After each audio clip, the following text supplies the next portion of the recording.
پچھلے سال گورنمنٹ نے پرائمری سرپلس جو ہے وہ پٹ اپ کیا تھا. اس کا مطلب ہے کہ اگر آپ سود کے اخراجات کو نکال دیں تو حکومت کی آمدن اور اخراجات سرپلس تھا.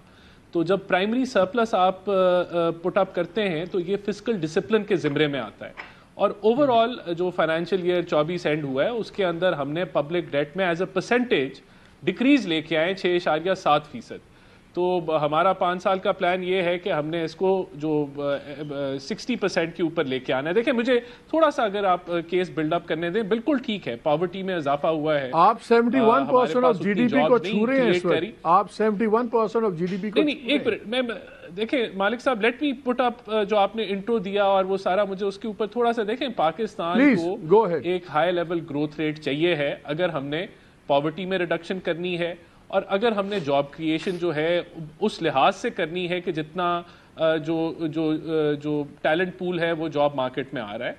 لیکن ہم وہ نہیں کر سکتے کیونکہ پاکستان کا ایک فنڈامنٹل ایشو ہے. آپ کے ایکسپورٹس اور امپورٹس کا جو گیپ ہے وہ 2 سے 2.5-3 گنا تک پہنچ جاتا ہے. تو مسئلہ یہ ہے کہ جب بھی 5-6% کی گروتھ ریٹ پہ آتے ہیں تو ہمارے پاس ایک ایسا کرنٹ اکاؤنٹ ڈیفیسٹ ہوتا ہے جس کو ہم پھر فائنانس نہیں کر پاتے, اور پھر ہمارے پاس ڈالر کی شارٹیج آ جاتی ہے اور ہمیں پھر ملٹی لیٹرلز کی طرف جانا پڑتا ہے. تو یہ سائیکل جو پاکستان دیکھتا رہا ہے وہ ہماری ساری بڑے ہوتے ہوئے ہم نے یہی دیکھا ہے پاکستان میں ہوتے ہوئے بار بار.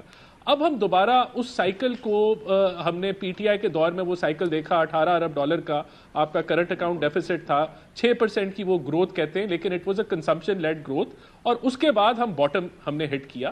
ہم آئے, ہم نے اس میں مفتاح صاحب بھی فائنانس منسٹر تھے, ملک کو ہم نے ڈیفالٹ سے بچایا, ہم نے پھر سٹیبلائز کی اکانومی, آپ کا روپے پکڑا نہیں جا رہا تھا, ڈپریسیشن تھی. تو ابھی جو ہم نے اچیو کیا ہے وہ ہم نے اکانومی کو ہم نے سٹیبلائز کیا ہے. بالکل ٹھیک ہے غربت بڑھی ہے, بالکل ٹھیک ہے کہ ہمارے پاس اتنی جاب اچیو. میں بتاتا ہوں دو چیزیں, let me add something. میں بتاتا ہوں آپ نے کیا اچیو کیا. آخری بات سن لیں, ایک بات میری بھی سن لیں. آپ نے اچیو یہ کیا ہے کہ تاجر 2 اسکیم میں ٹارگٹ آپ نے دیا تھا 23 بلین کا, 20 لاکھ روپے ابھی نہیں آپ لے سکے.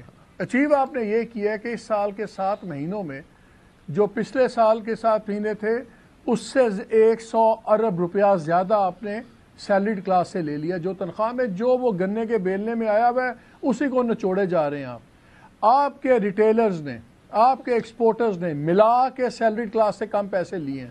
جو ویسٹڈ گروپس ہیں, جو بزنس گروپس ہیں, جو ریٹیل مارکیٹس ہیں, جو آپ کا ووٹر ہے, آپ کا ووٹر کہتے ہیں پی ایم ایل این کا سب سے بڑا تاجر اور یہ ریٹیلر آپ کی ووٹ بینک ہے, ہاتھ نہیں ڈال رہے آپ ان کو.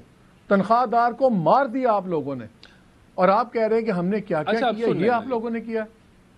نہیں مالک صاحب دیکھیں, پہلا کام تھا معیشت کو ڈوبنے سے بچانا, وہ ہم نے بچا لیا, اور بڑے بڑے انڈیکیٹرز اچھے آ رہے ہیں, مہنگائی کی شرح ہے, سود نیچے آ رہا ہے, وہ سب کچھ میں اس کی گہرائی میں نہیں جاؤں گا, لیکن it is a remarkable achievement on its own.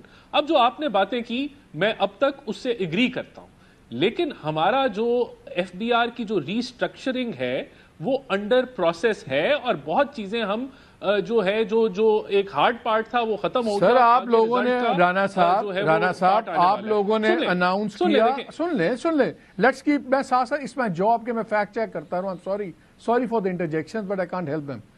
جب آپ کہتے ہیں کہ ابھی نظام ہم کر رہے ہیں, آپ لوگوں نے اناؤنس کی پالیسیز ریٹیل سیکٹر کی, وہ چلے گئے ہڑتال پہ چلے گئے, آپ لوگوں کے پاؤں پھول گئے. آپ لوگ تو سنتے اسی کی بات ہے. میں آپ کو اس کی لاجک بتاتا ہوں. تنخواہ دار بدماشی نہیں کر سکتا, آپ تل دیتے ہیں, دکاندار آ جاتے ہیں جواب لے لینا. ہاں سر ریٹیل سیکٹر پہ جواب لے لیں مالک صاحب, پھر وہ میں جواب نہیں دے سکوں گا. بالکل 30 لاکھ ریٹیلرز ہیں, ہم نے پہلے ٹارگٹ کیا کہ ہم سارے کے 30 لاکھ ریٹیلرز کے پیچھے جائیں گے, لیکن اس سے بہتر اسٹریٹجی یہ ثابت ہوئی کہ جو 90% جوس ہے, بلکہ 95% جو جوس ہے وہ تو 2-3 لاکھ ریٹیلرز میں ہے. تو ان کو ٹارگٹ کیا جا رہا ہے, ان کو جو ہے مختلف طریقوں سے ڈیٹا انٹیگریشن کے تحت ان کی ایکسپینڈیچرز کو مانیٹر کر کے ان کو ٹیکس نیٹ میں چلیں دیکھ لیں گے I take your word for it, ہم دیکھ لیں گے. یہ وہی بات ہے, نارمل تیل ہوگا تو رادہ ناچے گی, لاسٹ لائن, اور ان دا مین ٹائم سیلریڈ کرسے کو آپ سکویز کرتے جاؤ. نہیں مالک صاحب, ہم نے 25% ٹیکس کی گروتھ دیکھی ہے with an inflation of less than 7%. It is remarkable. یہ واقعی Mifta جو ہے sahab, ایک okay, بہترین ٹیکس کلیکشن let's کے get another Mifta back into it.